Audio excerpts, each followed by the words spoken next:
And good evening, I'm Jack Fink, reporter here at CBS 11 in Dallas-Fort Worth. And welcome to our Facebook Live. Tonight, unfortunately, we have a very sad topic.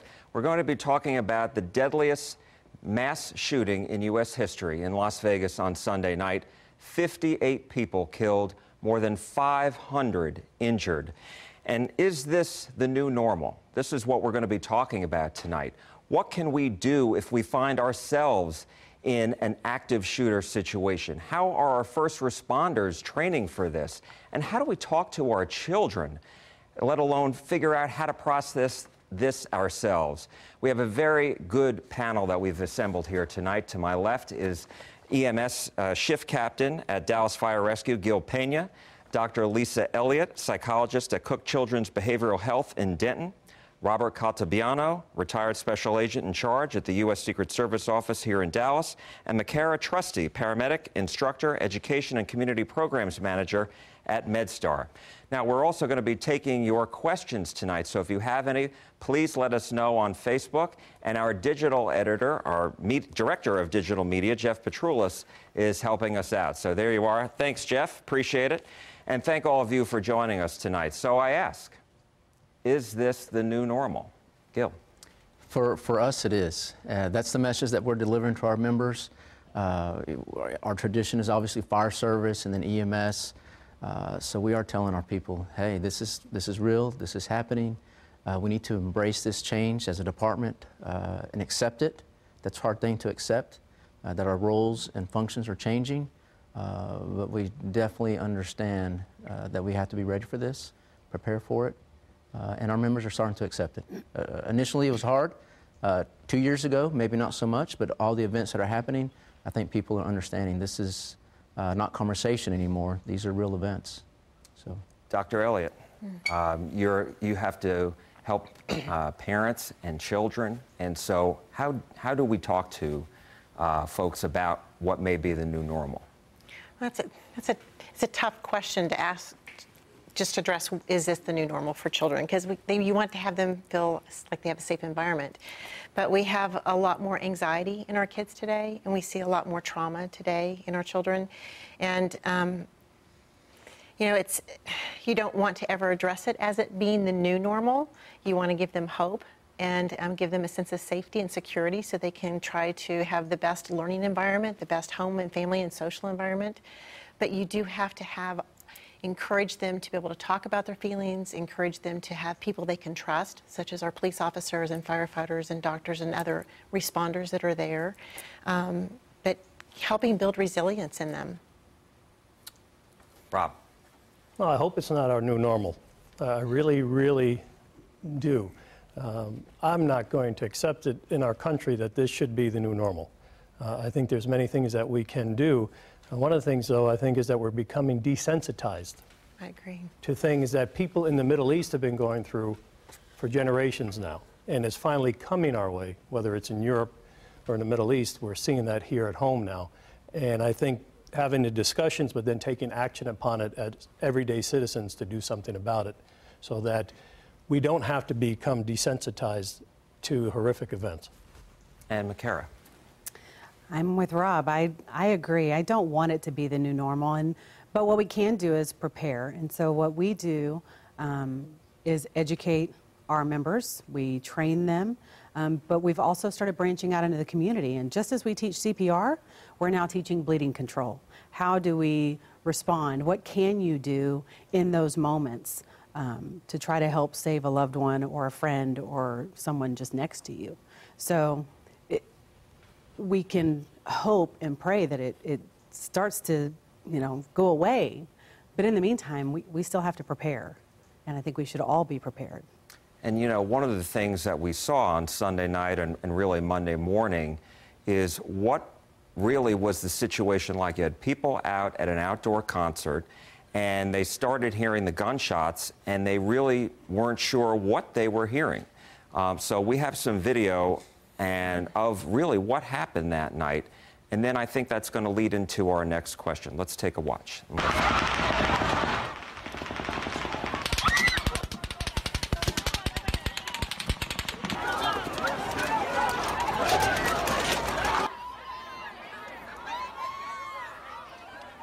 Obviously, a very, very disturbing scene there. And so, Rob, my question is, if we find ourselves, we never know when, unfortunately, this could happen to us.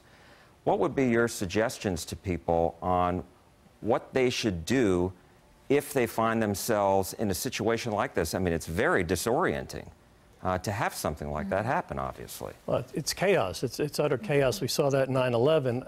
I have a saying, there was a saying that I heard, 2% of people think, 3% of the people think they think, and 95% of people would rather die than think. And so in situations like this, you're going into a fight or flight, but you're not really thinking about your surroundings. So one of the things is they don't think it's real at first. You know, you're in a fantasy land. What is going on? You're stopping. And then all of a sudden that fight is going into you and you're just taking off without really assessing your situation.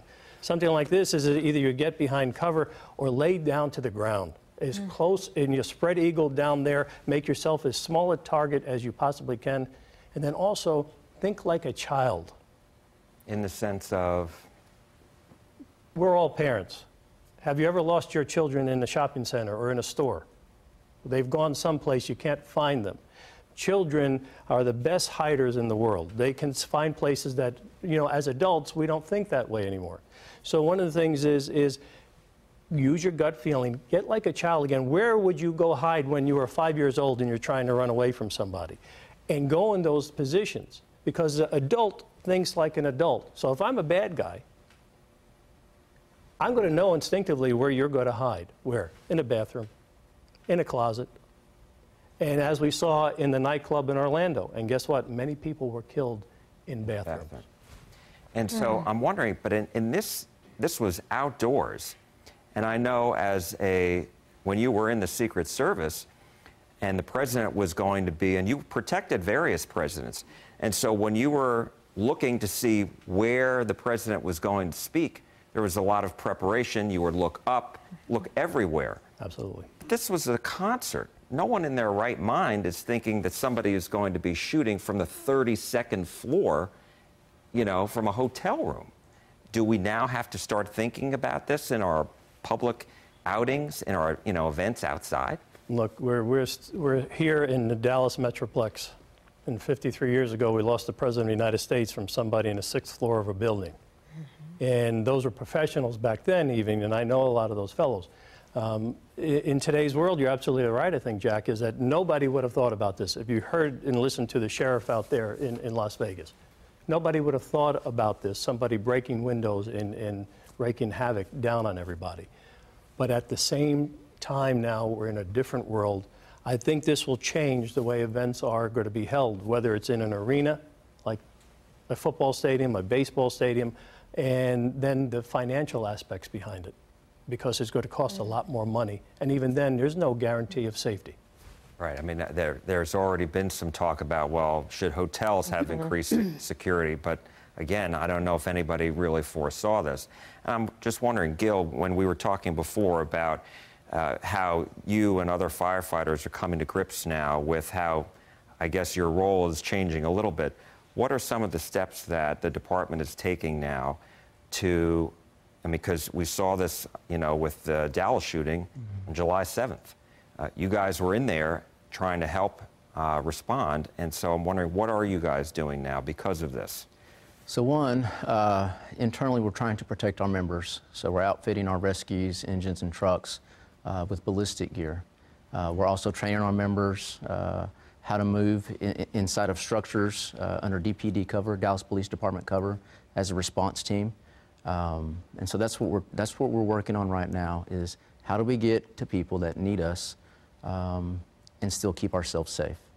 And I guess, are you having to wear tactical gear as well? Correct.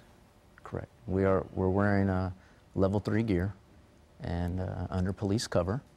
And when they tell us they think they can keep us safe, then we'll make entry with them. Do we all have to have a plan when we go, I mean, really anywhere where there's going to be a big public, whether it's inside or outside? You know, do we have to look where the exits are, think ahead, that kind of thing? McCara? You should. We've always taught new EMTs, firefighters, even when we have police officers, you're kind of taught situational awareness. It's no longer just about going into a scene and making sure that it's safe. It's an evolving scene the whole time. And so we preach and teach situational awareness. And it's simple things that the longer you're in this business, I'm sure Gil and Rob can attest to this, you don't sit in a restaurant with your back to the door. You just don't. When I'm walking with my daughters, I watch who's approaching. How many steps are they behind me? I look behind me. And it's just ingrained in this line of work. But I think we're reaching a point in society now where civilians need to know this as well. You can read a Facebook post or a message in chain mail or whatever that says, carry your keys in your hand if you're walking to the car from the grocery store, pay attention, get your face out of your phone, don't wear a ponytail for women, things like that. But I really think that there needs to be a focus on when you enter somewhere that you've never been before, you should find those exits. You should monitor the room and know who's around you. One of the things that we discussed this morning in our department is how did this person enter a hotel with that amount of ammo and the number of weapons that he did with not anyone finding out? So as a culture, I think we also need to preach, if you see something, don't hesitate in saying something. I would much rather you be wrong, and even if it's me, if you make a mistake and you see something that I don't have or whatever, I'm okay with that because you're trying to protect yourself and others. But I think that we don't do that enough. We see something and we're like, oh, it's not my business, or I don't want to be wrong, and that's fair. But I would rather be wrong. I agree. Doc, let me ask you, because we're talking about, how do we plan, when we go out to movie theaters or wherever we're going, big events, public events. And so this is where, if you're a family, you're parents, this is where you would talk to your kids about the importance of staying close, that kind of thing. Absolutely. I mean, it's not just staying close, but making sure they never go to the restroom by themselves, making sure that they don't go to the concessions area by themselves, making sure, it's just like what I've taught my children. Whenever you're on an airplane and they have the safety criteria that they give you, you have to pay attention to the same thing wherever you're at, just like you would be on an airplane. So you've got to pay close attention. Now, there's a difference, though, between young children and teenagers, high school kids, college kids. Yes, I was going to ask. they're right. I mean, because it's a little different in that situation. How do we adjust for them so that we don't make them feel like they're two, because they want their independence, obviously. Yes. So how do we watch that? Watch our children or guide them how to watch themselves. That's the key. Just creating awareness, educating them. Part of the process is having them dialogue. How do they keep themselves safe? If they can dialogue and discuss that adequately and appropriately, then they're going to likely implement it. So we have a daughter. She's in college. She's very cautious. I can remember one time her driving back to A&M, and she is calling us late at night because the other traveler, another vehicle, was coming up close to her, then backing off, trying to go around her, then backing off. And she was very concerned, and she called us. And so we gave her guidance what to do and where to go, and she handled it very appropriately. But part of her ability to do that was to know what she needed to do and what was right and what was not right and safe. Right. Educating, Absolutely. Talking to our kids. I mean, because we're all taught as parents to have a safety plan. God forbid there's a fire in our house or apartment. Where do we meet everybody to make sure everybody's accounted for? And so it's almost kind of similar to this, having a safety plan. Jeff, let's check in with you to see if we have any questions or comments. We do have several comments. There are some folks asking some questions. In response to one of the discussions that you had were about how the venues will change. One of the questions that was here was, why was there a wall there? And I think the point being, the walls a lot of times are trying to keep people out of the events so that ticket goers can get in, but now the walls are a problem when something like this happens. Julie thanks us also for discussing this, but she has a good question. I think we need to make evacuation plans, she says, available to concert goers to let them know where to go. Kind of like, I guess you would see the elevator signs for a fire escape. And then Candy Purcell, or I'm sorry, Casey Kruger is asking, as a teenager, how should teens react to this? How should they react with each other, maybe if you know somebody who is involved? Oh, Casey, thank you for the question. Let's take Casey's question first, and then we'll go back to the others. So, Doc, you're up. How do teenagers talk about this? Well, I am a firm believer that they need to limit the amount of social media and TV that they're going to be watching that's all the tragic events. I don't know if anyone's ever, I'm sure this is probably something that everyone talks about, or the quote that from Mr. Rogers, Fred Rogers, and what his mother had said is that you always look for the helpers, always. And I think that's one of the things that we need to focus on heavily for these kids, is to see that we've got one bad person in this situation, one bad decision in this situation, but how many people were helpers? And so there's a lot of good and there's a lot of hope in this country still, in this world. And oftentimes helping others is what gives us a sense of power and control in situations. But they do need to be able to be talking about it and dialoguing and sharing their feelings about it. And Jeff, what was some of the other, there was another question about, the evacuation plan. I mean, I think, and I read about this as well, we all have protections to keep people, making sure they don't get in who don't belong, but then it's very difficult for those same people to get out. And I think that's the point that viewer was making. That's a fair point. Are we now going to have to redesign at least some of our, events and things like that, so that once people are in, we can make it very easy to get out if necessary? Rob, you want to take that? I think number one is I think we've become a country of convenience. So everything that we do is convenient. And it's that convenience that hurts us, Jack. And so just let alone here, let's say the Rangers ballpark here in Arlington. If there was something to happen there, it's going to be, in my opinion, very similar to here. Mass chaos, you have all those exits. People that go to the ballpark usually kind of know they've been there before. I think it's going to take a major undertaking. And financially, whether companies or people putting together concerts actually want to do that. Do the reverse for a minute. Imagine for a minute what you just said for prisons. Prisons are meant to keep people in, right? Not people from the outside getting in. So what happens, and we've seen before in places back in the past in Attica, they've had riots. Now, how do you get those bad people out? But if not, they're going to die. It's the same type of premise here. It's very difficult. I think it's going to be a very long, more than just a discussion, whether people actually want to do that. Because, you're going to a concert. Most likely, you're not going to want to go through a briefing on exits on, say, an outside venue like that. You're there to have a good time, and again, because you want to be convenient, let me just watch the concert. That's it. It's unfortunate. So it's really us, we in the public, have to really change our mindset, essentially, for our own protection. To what? I mean, to basically go through this situation where you have to hear maybe a 30-second, notification announcement at the beginning, or watch a video at the beginning. Hey, here's how we're doing this. We do this on airplanes.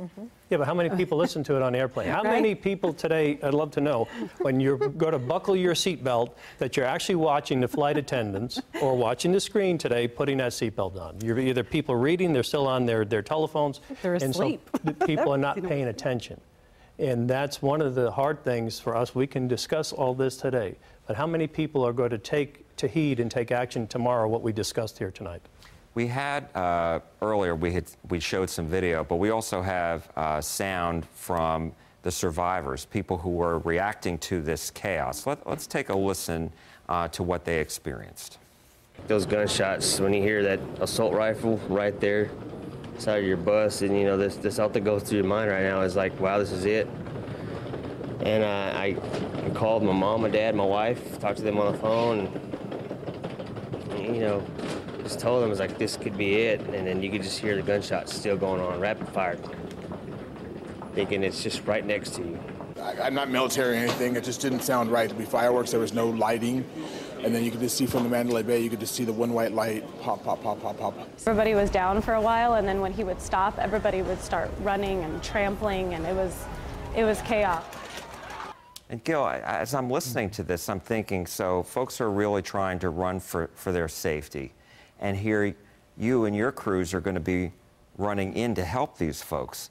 So how do you deal with, what's the training like so that, you have to get in, everybody's coming out? I mean, that's just got to be, psychologically difficult for all of you and your crew. Yeah, I actually can't imagine. I would love the opportunity to talk to their first responders to see what did they do, how did that develop. Without talking to anybody, I'm assuming that they probably may have staged a little bit, waited for DP or waited for their LE law enforcement to tell them, hey, yeah, let's go in. I don't know. That's a really tough question. It's a tough question. Well, hopefully they will. I mean, I think it's a good idea that, perhaps 1 or 2 people from the Las Vegas Police Department, once this is, maybe in several months or maybe before that, can go around and train to help you guys figure out, all right, how do we handle this? God forbid we have another situation like that. And that's what we do. We talk to other cities that have experienced these kinds of things, but the level of chaos, of trauma that was there, that's hard for I think for any department to try to tackle. The amount of casualties, the amount of injured, and I'm really looking forward to learning from them and hopefully bringing that information back to our city so we can be ready for it. Well, and it's kind of a culture shift, right, Gil? I mean, we've always been taught in EMS and fire, it's law enforcement's job to secure the scene.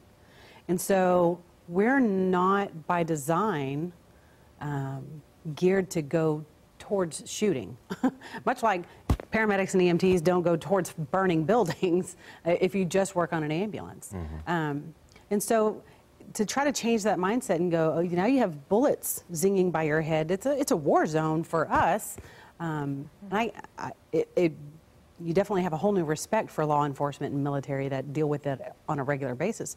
But we're not that way. Even in simulations and trying to do joint training with police and fire in situations like this, it's a completely different world when it's really happening. And you have people running by you that are injured, and they see you, and they want you to stop and help them. But there's a regroup time. You have to kind of figure out what's going on and divvy out tasks and who's going to do what, who's going to go where. And so it can be extremely challenging when you're first entering that scene. Right, because, I mean, there's have to be so many decisions that are being made at that point, because there's triage in the hospitals, but they're not in I mean, it's active enough, obviously, but they're not in an environment where bullets may be flying. So you have to figure out, all right, who can be helped right away and who can wait a little bit pretty quickly, I would imagine, right? Yeah, and we would triage, but still the amount of numbers that are there, I think, would overwhelm most departments. And so how effective we'd be able to triage, it's hard to say, and hopefully we don't have to be tested. And, one other thing that I was reading about, I think in Las Vegas they have open carry, and here in Texas we have open carry. And one of the people said that they had one of their, it was either a handgun or a rifle, something that was legally for him to have in his truck. And he said he thought about going out to get it, but then realized in that situation it may not be such a great idea, because he wouldn't want law enforcement officers to confuse him as being involved with the shooting. And so, again, people may want to help in that situation, but in something like this, that's, Rob, I mean, what do you say about that? I think that thinking probably may have saved his life on that. You know, in the chaos there, nobody's going to know the difference between good or bad. Just because maybe bullets are coming from the top doesn't mean that somebody else on the ground didn't have a weapon. So now you become part of the problem. And we've seen that before. We've seen where, unfortunately, people have lost their lives going out to actually help somebody with police officers, but they had a pistol or a weapon in their hands, and then unfortunately they were shot. You got to remember, the police have to protect themselves and other people. So, that in of itself is a good thing that he didn't do that. All right, Jeff, you've got some more people chiming in on Facebook? We do have several more comments here. One comment from Mona Cruz, probably goes without saying. She says first responders did an excellent job, and I think we all appreciate the work that the first responders do. Then we have a comment here from Scott Munoz. It's more of a statement, but probably a good question, too. It says it's easy to talk to your kids about this. Tell the truth. Don't try to hide anything from them. It doesn't mean to include all the nasty parts, the blood, the gore, that kind of thing. And then kind of leading into that, the question from Matt is, what are some of the first aid things bystanders can do to stop serious bleeding if necessary? Yes, well, first let's talk about, Dr. Elliott, just about, with children, going back to that again, we don't want to lie, right? No. But we also, there's a limit depending on the age. And their developmental.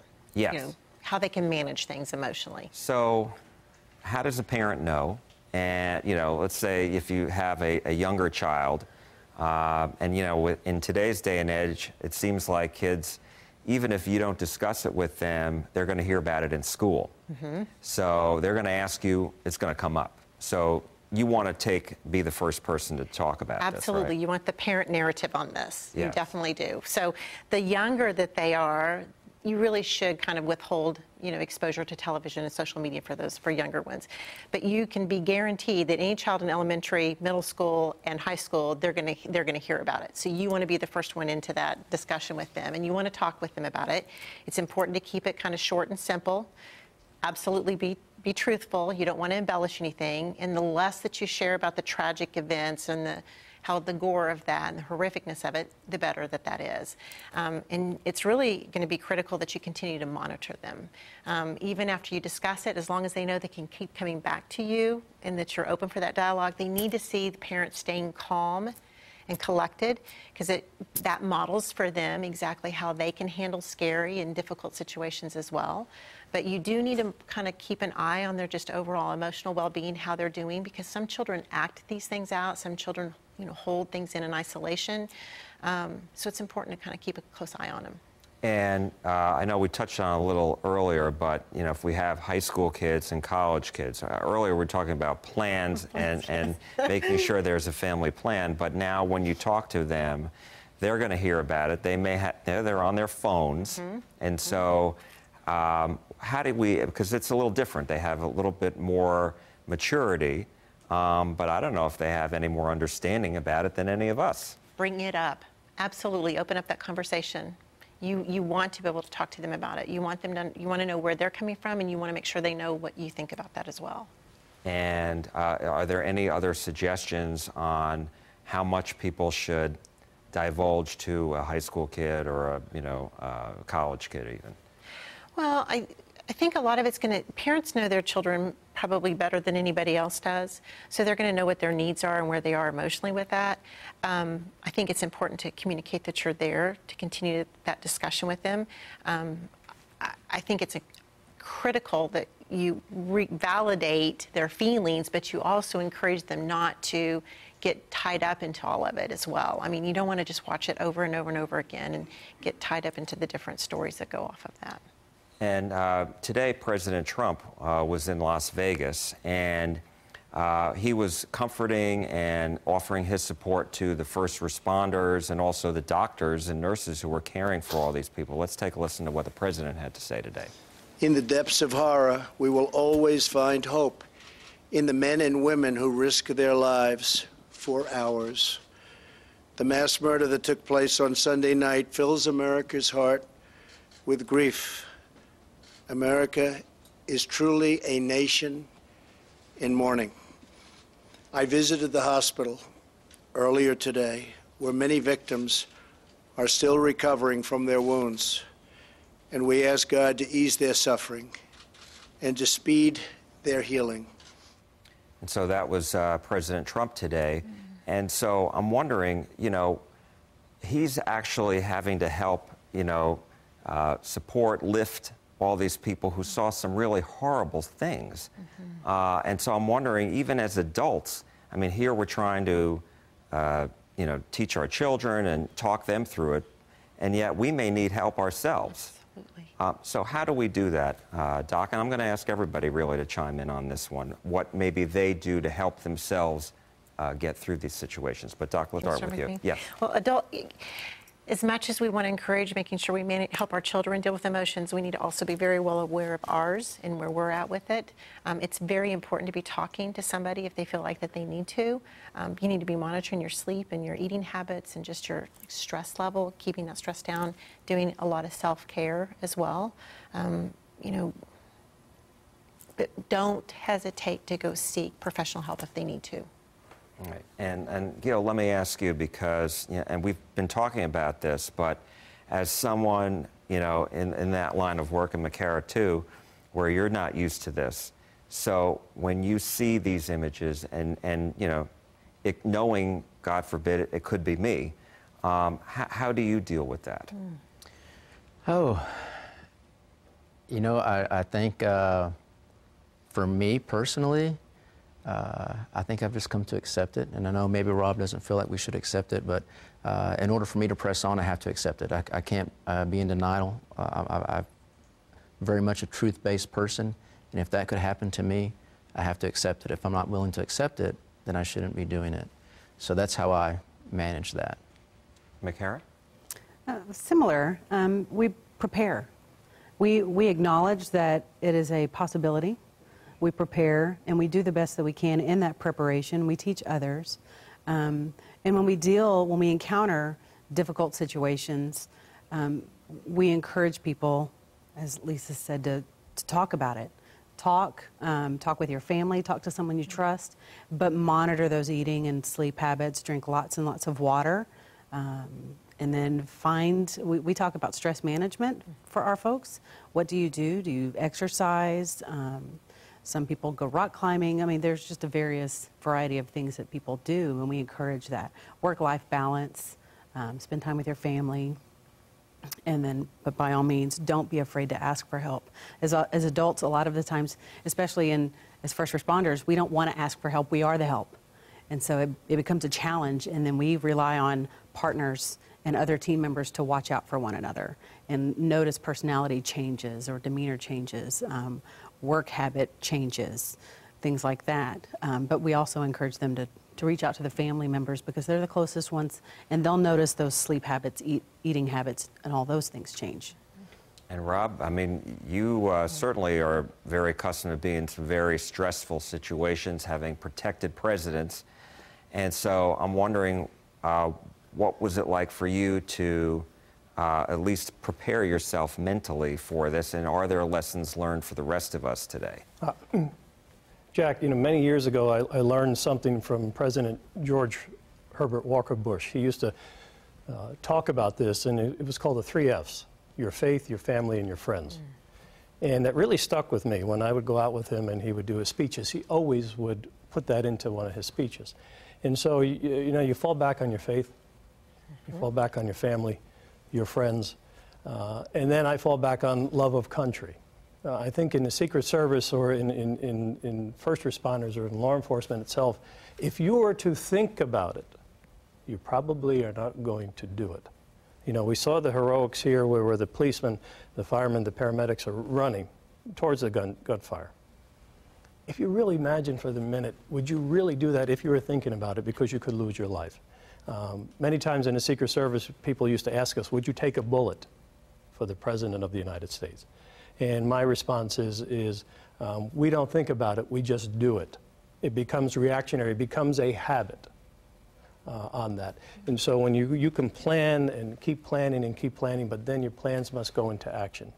But with that, I rely back on those 3 F's. And you know, one of the things that was really so amazing to see here amidst all the chaos, and the President and others have certainly touched on it, is the people who are not first responders, but people, the helpers, right? And that was so impressive to see people who were there and were helping, and they even stayed for hours. One woman said she stayed for hours to be with somebody who had passed, but she wasn't going to let that person die alone. Oh, no. I mean, my goodness. And one of them took him to the hospital in her own car. Yes. Yeah. I mean, those are acts of bravery that really need to be. Yeah, and in my opinion, those are the difference makers. The people who were there, because they're already there, We have a delayed response before we can even get there, even try to put hands on people. And those are the difference makers that they're right there. They can put their hands on somebody. They can pick people up, get them to a safe spot, get them to a car, transport them to the hospital before we even get en route sometimes.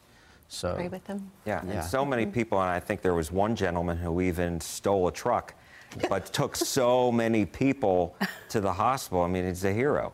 But this brings up to our next point, and I think one of our viewers brought it up, the Stop the Bleed.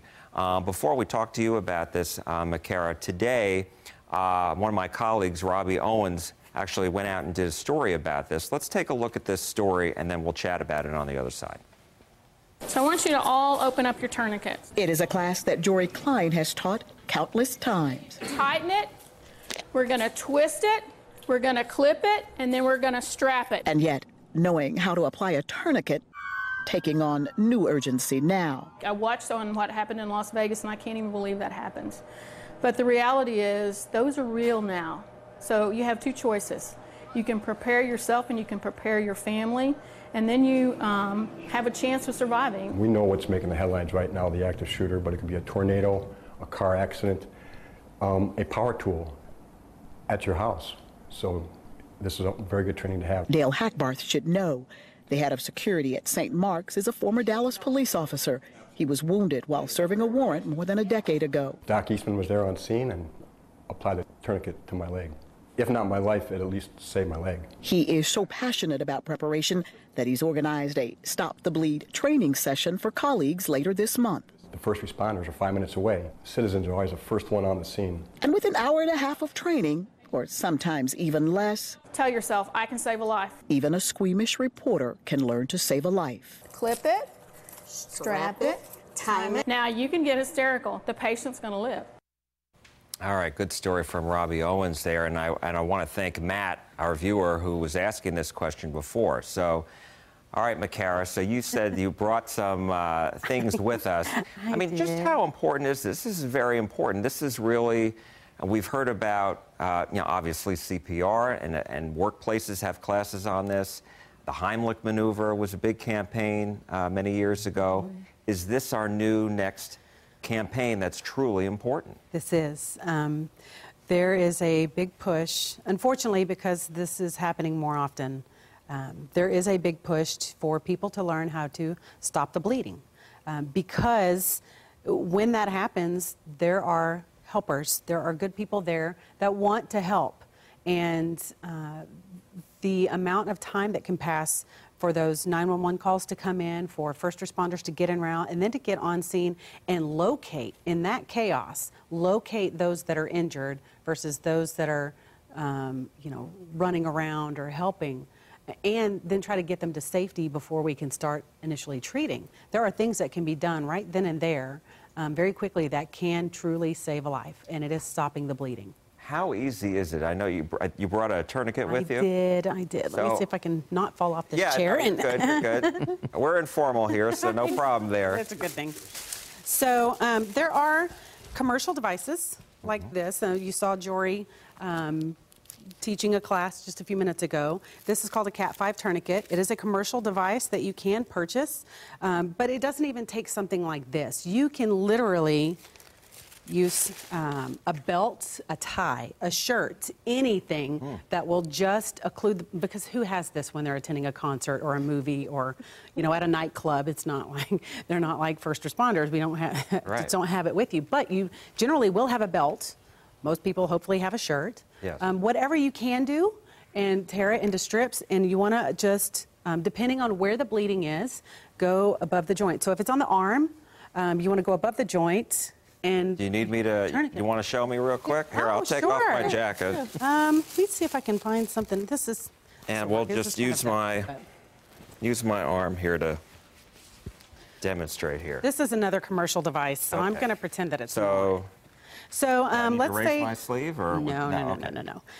You would normally want to open, if it was cut, you would want to normally open it so you could see where the bleeding was coming from. If it's heavy bleeding or spurting, that's when we know we need a tourniquet. Most of the time, you can do something very simple and just apply direct pressure and elevate it above the heart. Okay. And that's where we generally teach in basic first aid classes. Okay. But if that's not stopping and it's bleeding profusely or spurting is a huge problem. So when it's because projectile, that, right? Correct. If Yeah. it's beating, if it looks like it has a heartbeat, it's because it does. Okay. It's every time the heart beats, blood spurts out. That's a big problem. That is a big problem. Okay. And so then that's Yeah. the life-threatening. So you've got a shirt or whatever, Right, a tie, and let's whatever. say if the bleeding's down here, Okay. then we're going to go to above the joint, All right. above the cut, because Okay. you don't want to put a tourniquet on the joint. You bend, and it's not going to work. Okay. So we would literally, this is a device where you wrap and pull, and you want to, I don't want to get it too tight. That's okay. But you would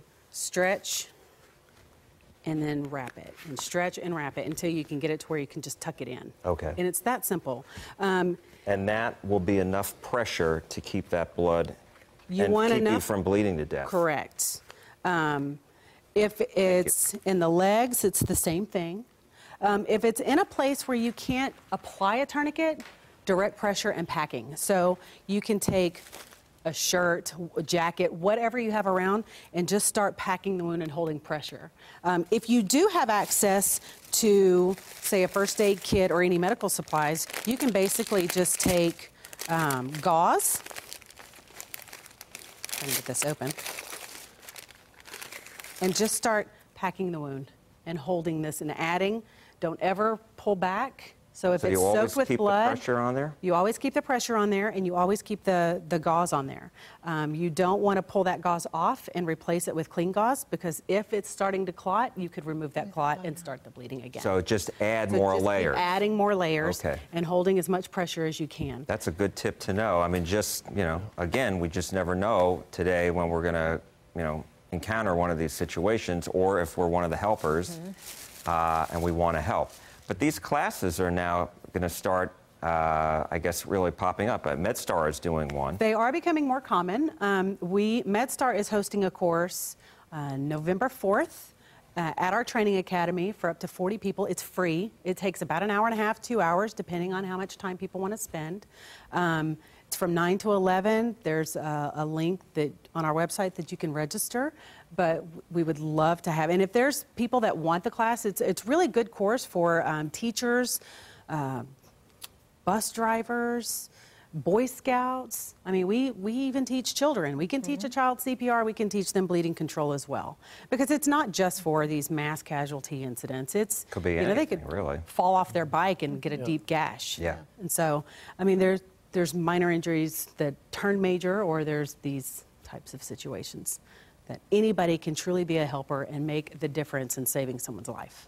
And Doc, before the show, I know you were talking about, or somebody was, maybe it was Massacre, about installing maybe tourniquets or having these in like where our defibrillators are, right? Yeah, 'Cause- some places are putting bleeding control kits inside of the AED cabinets, or putting another box right next to where the AEDs are located in public places.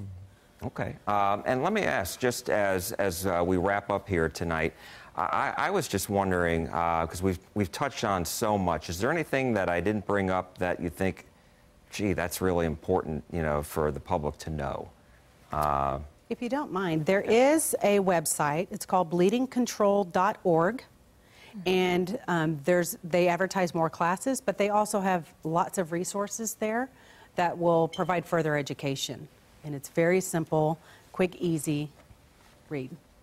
Rob, any final thoughts for you?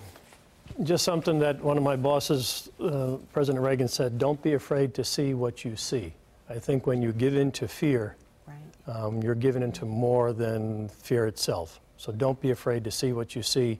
And just for me, thank God that we live in this country, and thank God for all the people there that helped each other out. That showed what the beauty is of our country.